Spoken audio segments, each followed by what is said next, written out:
సామెతల గ్రంథం 15వ అధ్యాయము 9 వచనాలు మనం ధ్యానం చేస్తున్నాం. మరొకసారి ప్రభునామం బట్టి చైతన్య అందరికీ వీడియో చూస్తున్న వారికి తెలియజేస్తున్నాం. ఆయన సన్నిధిలో ఉన్న ఆనందం, ఆయన సన్నిధిలో ఉన్న ఆశీర్వాదం, ఆయన సన్నిధిలో నుండి ఆధిక్యత, ఆనందం, ఆశీర్వాదం, ఆధిక్యత ఎక్కడ లేదు ప్రపంచం. కొద్ది నిమిషాలు కావచ్చు, కొన్ని గంటలు కావచ్చు. అందుకని ఒక రాజుగారు ఇచ్చిన స్టేట్మెంట్, నేను అన్ని చూచాను కానీ దేవుని సన్నిధి నాకు ఇష్టమని చిరకాలమైన యెహోవా మందిరంలో నివాసము చేసి. ఎవరి మాట అనేది? మహారాజు అని ఎక్కి ఆయనకేమి లేక అన్నీ చూశాను, నేను అన్నీ చూశాను చిన్ననాటి నుంచిగా. తను పెద్దవాడైతే స్టేట్మెంట్ మొదటి వచ్చి యెహోవా నా కాపరి, నేనేం కోరను,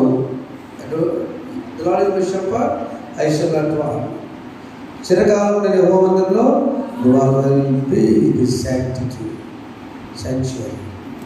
ఆయన సన్నిధిలో ఉంటా. చిరకాలం పరిశుద్ధ మించుతుంది. కొద్ది మాట మాతో మాట్లాడి నీ సన్నిధిలో నాలుగు దయచి 15వ గ్రంథం అధ్యాయం సాయంత్రం నుంచి ఒక్కసారి నీకు అది చూపించండి. ఏ స్నామం కూర్చున్నాం తండ్రి అని. ఈ గ్రంథంలో ఒక విశ్వాసి లేక ఒక నీతిమంతుడు ఏ విధంగా దేవుని నమ్ముకున్నటువంటి బిడ్డ ఎలా ఉండాలో, ఎలా ఉంటే బాగుంటుందో చూస్తున్నాం. 6వ అధ్యాయం మొదటి నుంచి చదవండి. 15వ అధ్యాయంలోనే అదే సామెతల గ్రంథం 15వ అధ్యాయము 6వ వచనం మొదటి పార్ట్. నీతిమంతుని ఇల్లు గొప్ప ధననిధి. ఏంటి? నీతిమంతుని కలుగు ఆపదలు అనేకులు ఉన్నాయి కదా బైబిల్లో. నీతిమంతుని ఇల్లు కూడా గొప్ప ధననిధి. నిధి అంటే ట్రెజరీ. మనకి కొంచెం అర్థం కావడానికి ధనాగారము. ఆ నిధి తగ్గుతుంటే రాష్ట్రం యొక్క ట్రెజరీ తగ్గుతూ ఉన్నది. జాగ్రత్త, మెయింటెనెన్స్. దేశం యొక్క తలసరి ఆదాయము తగ్గుతుంటే డేంజర్ అని చెప్పుకుంటూ ఉంటారు. రాజుగారి ధనాగారం తగ్గిపోతే ప్రజల పరిపాలన. ఇంటిలో బియ్యం అయిపోతే అయిపోయిన మాట అనకుండా నిండుకొని అంటారు కదా. అంటే అక్కడ ఆ తరుగుదలని చెప్పినప్పుడు ఒక నీతిమంతుని యొక్క ఇల్లు ఎలా ఉంటుందని చూడటానికి ఒక ధననిధి. ఎప్పుడు అది ధననిధిగా ఉంటుంది అంటే మొదటిది మాట జాగ్రత్త ఉండాలి. మంత్రులు చదివే కదా, మృదువైన మాట క్రోధమును చల్లార్చు, నొప్పించు మాట కోపమును రేపును. మృదువైన మాట. ఆ మృదువైన మాట ఎలా ఉండాలంటే అది క్రోధమును చల్లార్చు.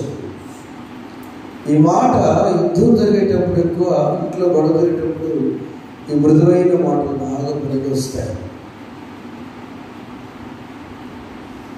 రాజైనటువంటి దావీదు సౌలుకు మధ్య యుద్ధం జరుగుతున్నప్పుడు ఆ రాజుగారిని నేను కాకుండా మరొకరిని తట్టుకోలేక సౌలు అల్లుడిని చంపడానికి ప్రయత్నిస్తున్నప్పుడు యోనాతాను ఒక మృదువైన మాట చెప్పాడు. ఏమిటి తెలుసా? బావగారు అన్నాడు, ఏమన్నాడు దావీదు, నా తండ్రి నిన్ను చంపవలసిన జాగ్రత్త చిన్నగా చెప్పాడు. తండ్రి పక్షంలో ఉండవలసిన కుమారుడు, అది న్యాయం కాబట్టి. ఇప్పుడు అది నీతిమంతుడా కాదా? నీతిమంతుడు. యోనాతాను నీతిమంతుడు. యోనాతాను ఎప్పుడైతే సమయంలో ప్రిఫరెన్స్ చెప్పలేదు, సమయంలో యోనాతాను ఎప్పుడైతే నీతిమంతుడుగా తన కుటుంబంలో తన మృదువైన మాటతో, ఇక చూసుకో యవనస్తుడేమో దావీదు, మామేమో వృద్ధాప్యం, ఆయన రాజే, ఈయన రాజే, ఆయన రాజు చేశాడు, మా తండ్రి చంపడానికి వస్తుంది అన్నప్పుడు యోనాతాను యొక్క మృదువైన మాట, ఈ మా తండ్రిని ఏమన్నా చేయొచ్చామో కదా, అంతేగా, అది కూడా ఉంది అక్కడ. నా తండ్రి ఏమైనా చేస్తావేమో చేయొద్దు, కానీ నిన్ను చంపడానికి వస్తున్నదని నా ఫ్రెండ్ అన్నాడు, నా స్నేహితుడా స్నేహితుడా. చెప్పడంలో ఒకసారి మృదువైన మాట భావభావంతుల బంధాన్ని కలిపిందండి. అది ఎంతవరకు తీసుకెళ్ళిందంటే, యోనాతాను మరణించాడు. మరణించిన తర్వాత తనకు ఒక కుమారుడు ఉన్నాడు. అతనికి చచ్చిపోయిన కాళ్ళు ఆయన పేరు మెఫీబోషెతు. ఆ మెఫీబోషెతుని తీసుకొచ్చి ఎంత నీతిమంతులు దాని మీద తెలియజేస్తున్నారు. ఆ నీతిమంతులు మొదటిది మన మాట అది కలహం రేపేదిగా ఉండకూడదు, కానీ సమాధానపరిచే మాటగా ఉండాలి. అప్పుడేమన్నా తాను కుమారుడిని తీసుకొచ్చి దొరికిన తర్వాత ఎక్కడ తీసుకొచ్చాడు? రాజుగారు తన బల్ల మీద భోజనం పెట్టాడు. ఎవరి కాళ్ళు లేని అతన్ని తీసుకొచ్చి ఇక్కడ పెడతాడు రాజా అంటే, మాట్లాడకండి, అతడు నా స్నేహితుని కుమారుడు, నా మేననుడు. గట్టి మాట. ఈ ప్రాంతం అంతా కూడా కౌలంతా ఆయనకి ఇచ్చేసేయండి. ప్రియమైన దేవుని బిడ్డలారా, నువ్వు నీతిమంతులుగా జీవిస్తే నీవు కాదు, నీ తరతరంలో దీవించబడతారు కాక. ఆమె చెప్పండి, ఆమె. నువ్వు ఒకడు నీతిమంతులుగా జీవిస్తే నీ తరములు బాగుంటాయి. యోనాతానొక్కడు తన మృదువైన మాట చేత తనొక్కడు బాగుంటే తన కుమారుడికి అది వేరుగా మార్చాలి. రెండవ మాట నాలుక. ఎన్నో వచ్చిన ఉంది? సాత్వికమైన నాలుక జీవవృక్షం. చాలు చాలు. మన నాలుక మాట ఉందా, నాలుక ఉందా? చెప్పండి. నాలుగు ఉంది కదా? నాలుగే ఉంది. నాలుగు మా తప్పుడు మాటలు రా. ఇప్పుడు యాక్చువల్గా 7 సంవత్సరాల పైన ప్రార్థన చేస్తున్నాం. ఈరోజు కొంచెం తన నాలుగుతో కష్టపడి చిత్రపల్లిలో పాస్టర్ గారు ఉన్నారు, కుదిరి చర్చ్ పాస్టర్ గారుగా. పెద్దలు వచ్చారు, మా పెద్దలు వచ్చారంటే తన కష్టపడి చెప్తుంటే మనం చాలా సంతోషంగా, అన్న కొంచెం పర్లేదు ఇప్పుడు అన్నాడు. చాలా సంవత్సరాల పాటు ఆయన చెల్లెలేమో ఇప్పుడే కేకలేస్తాం కదా. ఆ నాలుగు ముందు ఈ నాలుగు ఎలా ఉంటే సాత్వికమైన. కీర్తన గ్రంథం 45 వచ్చాయి. మొదటి వచ్చి మనం చూసినప్పుడు అక్కడ మాట ఉంది, ఒక దివ్యమైన సంగతితో నా హృదయం బహుగా ఉప్పొంగుచున్నది. నేను రాజును వచ్చి రక్షించడాన్ని పలికెదను. నా నాలుక త్వరగా వ్రాయవాని కలము వలె దేవుని స్తోత్రం. హల్లెలూయా. నా నాలుక పెన్నుతో రాసేది కలవలా ఉంది. ఒక దివ్యమైన సంగతితో పాట నా హృదయము పొంగెను. ఒక దివ్యమైన సంగతితో నా హృదయము పొంగెను. యేసురాజని నా ప్రియుడు, ప్రియ స్నేహితుడు క్రీస్తుని. ఒక దివ్యమైన సంగతితో నా హృదయము పొంగెను. ఒక దివ్యమైన సంగతితో నా హృదయము పొంగెను. ఎవరి? యేసు రాజని, నా ప్రియుడని, ప్రియ స్నేహితుడు. ఆయన ఫ్రెండు, ఆయన రాజు, ఆయన సమస్య. Is my lover, is my friend, is my king. ఆ నాలుక నిత్యం కూడా ఆయన స్తుతిస్తూనే ఉండాలి. ఒక వృద్ధాప్యంలో ఉన్నటువంటి ఒక తల్లి భర్త చనిపోయిన తర్వాత 84 సంవత్సరాలు దేవాలయంలో ప్రభుని స్తుతిస్తుంది. ఎవరామే? సాధారణ అన్నేలో అన్న. Very good, thank you. లూకాసు వార్త. తన నాలుక తేలికలు ఆశీర్వాద గోత్రికులను అన్నను ప్రవక్తుండెను. కన్యాత్వం మొదలు ఆమె ఫ్యామిలీ లైఫ్ 7 సంవత్సరాలు 7 ఏళ్ళు పెళ్లితో సంసారం చేసి బహుకాలము గడిచినదై 84 సంవత్సరముల విధవరాలై ఉండి దేవాలయం విడువక ఉపవాస ప్రార్థనతో ఏ ప్రార్థన అంశాలు లేండి ఆమెకి. తన భర్తతో కాపురం చేసే సంవత్సరాలు 7, భర్త లేకుండా ఒంటరిగా ఉన్న సంవత్సరాలు 81, మొత్తం తన వివాహమై ఎన్ని సంవత్సరాలు? 91 సంవత్సరాలు. అప్పట్లో వివాహం 14 నెలలు చేసినా కూడా ఆమె 105 సంవత్సరాల్లో ఉపవాసం నుండి రేయింబగుడు ప్రార్థన చేస్తే ఎవరి కోసం? ఏం లేదు, ఎవరు లేదు. వెనక ముందు అంటారు చూసారా, వెనక ముందు ఎవరు లేదు. ప్రభువును స్తుతిస్తూ నీవే నా ప్రియుడవు, నీవే నా యజమానుడవు, నీవే నా రాజు. అవునా దేవా, నీవే. అప్పుడు యేసు ప్రభు ఇంకా ఆయన రూపం యొక్క భూలోకానికి రాను కదా. ఓ దేవా, నీవే నా రాజు, నీవే నా సమస్తం.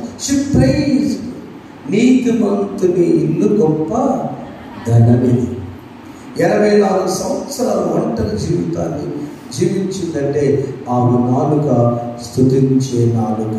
ప్రైజ్ లార్డ్ చెప్పండి. ఆమేన్. యోనాతాను మాట అది మృదువైన మాట, సమాధానాన్ని తీసుకొచ్చింది. అన్నా అనే ప్రవక్త యొక్క నాలుక, స్తుతించే నాలుక తరతరములకు యేసు ప్రభువుని చిన్న వయసులో చూసే ధన్యత సుమేరుకే దక్కింది, అన్నాకే దక్కింది. ప్రేమైన బిడ్డలారా, నీళ్ళు ధరనిదంటే నీ నాలుక సాత్వికం ఉండాలి, నీ మాట మృదుగా ఉండాలి. చాలాసార్లు కోపం వస్తుంది. నాకు కూడా వచ్చింది, అమ్మగారు కూడా వచ్చింది. అది చెప్పే విధానం కొంచెం జాగ్రత్త ఉండాలన్నమాట. కానీ అది వెంటనే ఆలోచిస్తే బాధే. అది కరెక్టే కదా చెప్పారు. చెప్పే విధానంలో కొంచెం మృదుగా చెప్పేవాడు ఉంటారు, నాలాగా ఫాస్ట్గా చెప్పేవాడు ఉంటారు. అయితే మన నాలుక అనేటువంటిది అందుకు ఎముక లేదు, ఒకే ఒక అవయవం. నాలుగు ఎముకుందా అంటాము, వెంటనే నేను ఎప్పుడన్నా అమ్మాయి ఎప్పుడన్నా అసలు ఇప్పుడే అసలు 5 నిమిషాలు కాదు, ఇప్పుడే లాంటి ఉంది. అచ్చా నేను వెళ్ళి కాదు, అయ్యో తప్పట్టు నాకు తిరిగి దెబ్బతిరిగి. అవునా? అవును కదండి. ఎవరంతా నన్ను అనలేదమ్మా. అన్నాన ప్రవక్తలు స్తుతించలేదు. స్తుతించే నాలుగు ఎలా ఉందంటే సాక్షిగా నిలబడాలి. అప్పుడు 3వ వచనంలో సాంప్రదాయంలో కూడా వచ్చారు. అప్పుడు దేవుని కన్నులు ఎలా ఉంటాయంటే, చదువునా, యెహోవా కన్నులు ప్రతి స్థలం మీద ఉండును, చెడ్డవారిని మంచివారిని స్కాన్ చేస్తూ ఉండును. యెహోవా కన్నులు ఈ స్థలం ముందు చేయబడి ప్రార్థన మీద నాకు దృష్టి నిలిచును. అయ్యా, మీరు నది దాటి మీరు ఆ దేశానికి వెళ్తున్నారు. నువ్వు యెహోవా కన్నులు సంవత్సరాది మొదలుకొని సంవత్సరాంతం వరకు మీతో మీ పైన జరుగుతుంది. కాబట్టి నీ కన్నులు, దేవుని కన్నులు మన పైన స్కాన్ చేస్తున్నప్పుడు ఎలా ఉండాలంటే ప్రతి స్థలం మీద, మంచి వారి మీద చెడ్డ స్కానింగ్ అంతా ఒకటే. మంచి పార్టీ తీసుకుంటుంది, చెడ్డ పార్టీ తీసుకుంటుంది. భర్త ఏమనలేదు, పిల్లలు ఏమనలేదు, ఎవరో అన్న వల్ల నీ వల్ల మా అమ్మాయి చెడిపోయిందని ఓ తండ్రి అనేసరికి వెళ్ళిపోయి గబా 4 రోజుల క్రితం అమ్మాయి ఊరేసు చర్చికి వచ్చి దారిగా అక్కడ కూర్చుంది. వెంటనే లేదు, ఆ పాప భర్త బయట పడుకున్నాడు. ఆ పాప తిరిగికుండా వాడు టైం బాగుండి తెలిసేవాడు ఇంటికి. ఆ గ్రీస్ దూకి వెళ్ళిపోయి ఆ పాప కట్ చేసుకొని ఆ చెట్టు కట్ చేస్తే ఆల్మోస్ట్ ఇంకొక 2 నిమిషం అంటే 30 సెకండ్ ఇంకొంచెం ఓర్చుకుంటే సీరియస్ అయిపోయింది. అయినా తెనాలి వదలలేదు, ఎప్పుడు తీసుకెళ్ళాలి. 3 రోజులు చెప్పడం దేవుడి కృప వల్ల బ్రతికింది. అయినా జాగ్రత్త పడాలి, ప్రార్థనతో దెబ్బతింది, నర్వస్ బ్లాక్ అయిపోయింది. ఆమె చెబుతున్న మాట, దేవుని కన్నులు మంచి వారి పైన చెడ్డవారి పైన ఉన్నప్పుడు ఆయన బిడ్డలపై కనుదృష్టి ఉండబట్టి ఈ రోజున ఆ వయసుకు వచ్చిన పాప ఒక కుమారుడి పైన ఆ భర్త ఏడుస్తున్నాడు. అయ్యారో నేను ఎవరికి నచ్చలేదు, ఎందుకు చేసుకుంటున్నా నాకు తెలియదు, నేను బాగానే ప్రేమిస్తాను, మా మధ్య చర్చి తెచ్చి 1 రోజు ఉంటాం, బాగా చూడండి. అపవాదం చేసుకుంటే దేవుని కన్నులు నిజంగా అంత దూరం మరణంలో తీసుకెళ్ళినా కూడా ఆ ఇంటి పైన ఉన్నాయి. చెప్పడం ఒకసారి. ఎందుకంటే తను ఎప్పుడు కూడా ప్రభుత్వంలో అనుకుంటుంది, చర్చి విడవదు, గురువారం అంటప్పుడు సాగులు అప్పుడు వస్తుంది. కానీ ఇంకా కుటుంబం డిసైడ్ అయిపోయింది, సార్ మీరు నన్ను ఎన్నిసార్లు పెద్దలు నేను రాలేదు, కానీ నా భార్య ప్రతిదీ నేను ప్రమోషన్కి వస్తాను. ప్రియమైన దేవుడు కన్నులు మన పైన ఉన్నప్పుడు మనం ఎలా ఉండాలి? యోబు గ్రంథం 34 వచ్చాము. మనం మార్గం కరెక్ట్గా ఉండాలి. భక్తుల యోబు గ్రంథం 34 వచ్చాము. 21 చదువుతున్నప్పుడు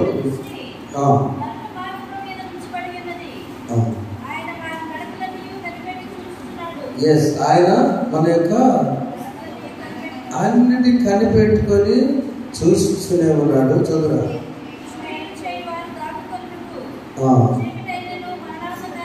లేదు, ఆయన దృష్టి నరుల మీద, నరుల మార్గం ఉంచబడిన ఆయన వారి నడకలన్నీ కనిపెట్టి రూట్ అంతా తెలుసుకోవాలి. గదినే ఆ మాట ఏమంటే మొదట నాలుక, 2 మాట, 3 నడక. నాలుక, నడక, మాట. ఈ రాత్రి 3. నీ ఇల్లు ధననిధిగా ఉండాలంటే, నీతిమంతుని ఇల్లు ధననిధిగా ఉండాలంటే మొదట నాలుకను పెట్టుకుందాం. ఆ నాలుక ఎలా ఉందంటే, ఆ నాలుక చాలా సాత్వికమైన నాలుక ఉండాలి. మోషేకి నత్తి దేవుడు ఏం చేశాడంటే, నీ నత్తి సత్యావు కానీ నువ్వు సాత్వికమైన నాలుక. నా ఇల్లంతట్లో మోషే నమ్మకమైన వాడు. రెండోది మోషే సాత్వికుడు. ఆయన నాలుగు సంగతి తెలుసు దేవునికి. అహరోను బాగా టాలెంట్. అనవసరం నాకు అహరోను సంగతి. నువ్వురా ఇశ్రాయేలు జనాంగాన్ని ముందు తీసుకుంటాడు. దేవుడు ఎప్పుడు అనుకుంటాడో తెలియదండి. దేవుడికి కావాల్సిన చదువులు కాదు, దేవుడికి కావాల్సిన జ్ఞానం కాదు, దేవుడికి కావాల్సిన పవిత్రమైన పరిశుద్ధమైన జీవితం. ఆయన కావాల్సిన నాలుక, అది సాత్వికమైన నాలుక ఉండాలి. రెండోది మాట మృదుగా ఉండాలి. మూడవది మన నడత. చదువురా తల్లి, మన చదువురా.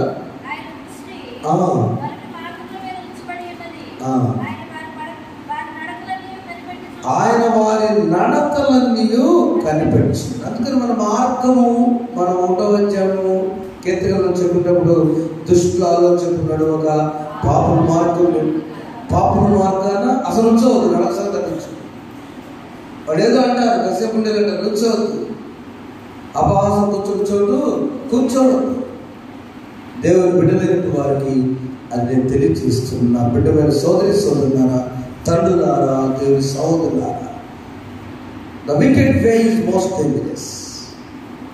ఆ చెడ్డ మార్గము దేవునికి ఇష్టమైన అనేది కాకుండా మనం మంచిగా ఉన్నటువంటి తీసుకెళ్ళి జాగ్రత్తగా నడిపిస్తుంది. మాట మంచివాడే, నాలుగా మంచిదే, కానీ నడత ఆ రూట్లోకి వెళితే ఎవరైనా వెళ్ళాల్సింది ఏం చేద్దాం, అలా అయిపోయి చెప్తుంటారు. కాబట్టి ఈ రాత్రి కాల సమయంలో ఒక మాట అయితే చూపించేస్తాం. ఇది ఇల్లు ధననిధి అంటే మొదటి నాలుగు సరిగా ఉండాలి, 2 మాట సరిగా ఉండాలి, 3 నడత మన వాక్ సరిగా ఉండాలి. అప్పుడు ఎబ్రీ పత్రిక 11 వచ్చాము 26 వచ్చంలో దైవజనుడు మోషే గురించి చెప్పిన మాట ఒకసారి చూస్తే, ఆయన చెప్పిన మాట చదువురా. ఎబ్రీ పత్రిక 11 వచ్చాము 26. విశ్వాసమును బట్టి ఐగుప్తు ధనము కంటే క్రీస్తు విషయమైనంత గొప్ప భాగ్యమని ఎంచుకున్నాడు. చాలా అది ఎంచుకుని అందరూ చదువుదాం ఒకసారి. అంటే 24 మోషే పెద్దవాడైనప్పుడు విశ్వాసమును బట్టి ఐగుప్తు ధనము కంటే క్రీస్తు విషయమైనంత గొప్ప భాగ్యం ఎంచుకొని అల్పకాలం పాపభోగం కంటే దేవుని ప్రజలతో శ్రమించడం లేదు యోచించి ఫరో కుమార్తెకు వాడు అనిపించుకొనక ఒప్పుకొనక లేదు. ఏలైనా అతడు ప్రతిఫలం కలుగు బహుమానమందు దృష్టి ఇచ్చెను. ఆమేన్. మరి అప్పుడు క్రీస్తున్నాడా లేదా? రాశారు అక్కడ క్రీస్తు విషయం అంటే తండ్రిలో ఉన్న కుమారత్వం తెలుసుకున్నా లేదా? ఉందా అక్కడ? మోసకాలం క్రీస్తాడు అంటారు వీళ్ళు. మోసకాలం క్రీస్తున్నాడు లేదా? అప్పుడు అనుకున్నాడు, అయ్యా నీకు 2 రూట్లు, ఇప్పటి వరకు 40 సంవత్సరాలు రాజభోగాన్ని అనుభవించావు. నువ్వు రాజకుమార్తె కుమారుడు కాదు, యువరాజు కాదు, బానిస పిల్లవాడివి. అవునా? నేను ఆయమ్మను కాదు, నీ సొంత తల్లి నేను చెప్పిన తల్లి. 48 సంవత్సరాలు ఐగుప్తు ఆ రాణి గారి యువరాణి కొడుకు కింద పెరిగావు, అది ఫరో కుమార్తె కన్నా నాకు కావాలా? వెనక్కి వెళ్తావా? లేదు, నువ్వు హెబ్రీయుడవు, బానిస జీవితం జీవిస్తున్నా చూస్తారు అక్కడ వాళ్ళ బిడ్డవయ్యా అంటే వెళ్తాను, నాకు ఇది అక్కర్లేదు అన్నాడు. అంటే చెప్పకూడదాం, నాకు ఐగుప్తుతనం కంటే నా ముందున్నటువంటి బహుమానము. ఈరోజు ఒక మోషే పేరు పెట్టుకున్నాడు. అసలు ఏమన్నా చెప్పండి, మోషే పేరు మన ఐగుప్తుకి వెళ్ళిపోయి వెచ్చరుగా బ్రహ్మాండంగా రాజుకోడుగా ఎంజాయ్ చేసేందుకు మోషే పెట్టారా? చీపోవడానికి కదా. అవునా? ముందున్న బహుమానం, నా కొరకు దాచించిన బహుమానం, తరతరముల వారు నాకు ఇచ్చిన బహుమానము మోసెస్. అలాంటిది నీ కోరుకోమ్మా. ఈ రోజున ఈ రాత్రి ప్రార్థన వెళ్ళినటువంటి సోదరులారా, వాక్యమైన ప్రతి బిడ్డ కూడా కాకుండా నీకు ముందున్న బహుమానం గొప్పదా? ప్రజెంట్ ఏదో దేనికో దాన్ని తమతపడి కష్టపడాలి, ఆశిస్తున్నారు, దాన్ని కాదన్న దేవుని కంటే ఏది కూడా ఎక్కువ కానీ కాదు. మన దగ్గర ఆంటీ వాడు 25 ఎకరాలు వేసాడు ఆఫ్ వాటిలో. అబ్బాయి మంచి విశ్వాసం, ఈ సంవత్సరం బిడ్డలు కూడా చదువుకుంటారు. 25 ఎకరాలు తీసుకొచ్చాడు.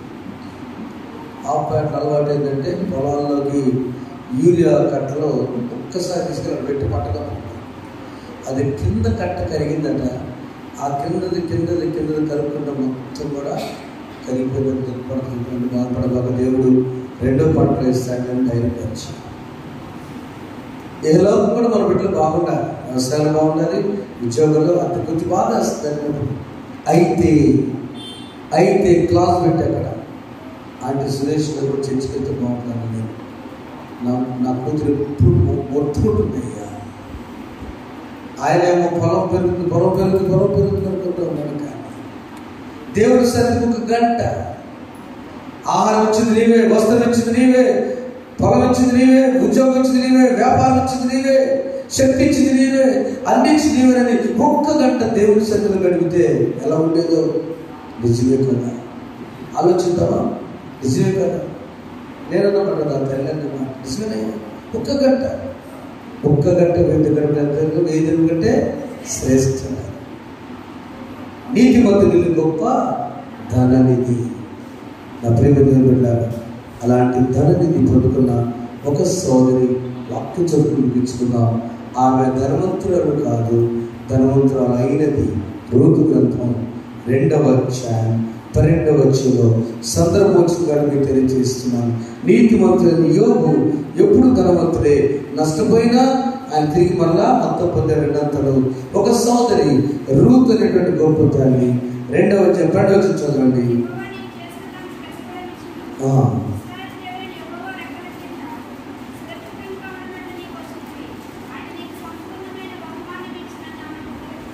ఆమె మళ్ళీ సంవత్సరాలు ఆ మాటలో ఆయన నీకు సంపూర్ణమైన బహుమానము ఇచ్చెను. ఎందుకంటే ఆమెకు ఉన్నటువంటి పరిస్థితి చాలా దీనుగా. ఇప్పుడు చెప్పండి, ఇప్పుడు నా నాలుక, రూతమ్మ నాలుక ఏమంటుంది? నీ దేవుడే నా దేవుడు, నీ జనాంగమే నా జనాంగము, నీవు ఎక్కడ ఉంటే ఈ నాలుగు ఎంత బాగుంది కదా. రండి అమ్మా, నేను ఒక్కదాన్ని వెళ్తాను అంతగా అంటే నీ మొహం నీ కొడుకు వెళ్ళినప్పుడు మేమెందుకు నీకు ఎక్కడుండేది బాగుంటుందా? కానీ ఇప్పుడు ఆమె నాలుక, ఆమె మాట ఎలా వచ్చింది? నీతిమంతుడు నీళ్ళు గొప్ప పోయేది, ధనవంతుడు ద్రోహం చేసుకున్నాడు. కట్నం ఇచ్చింది అడుగుతున్నా. ఏముంది ఆ నయోమి? ఆమె నా కుమార్తె. ప్రియమైన సోదరులారా, బైబిల్ ఎంతో జ్ఞానం తీసిన బిడ్డలారా, ఈ రాత్రి కాలంలో దేవుడు నీ కొరకు దాచించినటువంటి యెహోవా రెక్కల కింద సురక్షితంగా ఉన్నట్లు నీ వచ్చితో ఆయన నీకు సంపూర్ణమైన బహుమానం ఇచ్చండి. చెప్పు, దేవుడి దగ్గర కింద ఉంటావు. జమీందారు వైపు చెప్పబడి ఒకసారి నువ్వు పేదరాలు భార్య, జమీందారు భార్యవి. భూస్వామి ఆ రోజున పోయే చెప్పిన ఆ చాలా పరికెళ్ళిందేమో. అవునా? ప్రియమైన దేవులారా, నీతి మంతులు గొప్ప తండ్రి. మన మాట, మన నాలుక, మన యొక్క నడత, అనేక విశ్వాసం మోషేలాగా, అలాగే యోగులాగా, రూతులాగా మనం ఉండాలి, యోనాతానులాగా మనం ఉండాలి. అప్పుడు మన జీవితాలు ఆశీర్వదించబడతాయి. చిన్న ప్రార్థన. పరిశుద్ధ మీకు ఉన్నాను, వీళ్ళ వాక్యాన్ని మీరు కట్టి ఫలించి నీతిమంతుని జాబితాలో మేము భూలోకపరమైన ధనేది కాకపోయినా నిత్యము నీ సన్నిధిలో ఉండే ధనవంతులుగా రూపముకు మీరు ఇచ్చారు గొప్ప మాట. నీ రెక్కల క్రింద గొప్ప అతని సురక్షితమైనది సంపూర్ణమైనటువంటి ఆనందం ఉందని మీరు ఇచ్చిన మాట మాకు ధైర్యపరచాలి. యేసునామములో కూర్చున్నాం తండ్రి. ఆమేన్. లక్ష్మీశ్వర్ దేవుడు దీవించుగాక. ఆమేన్. Praise the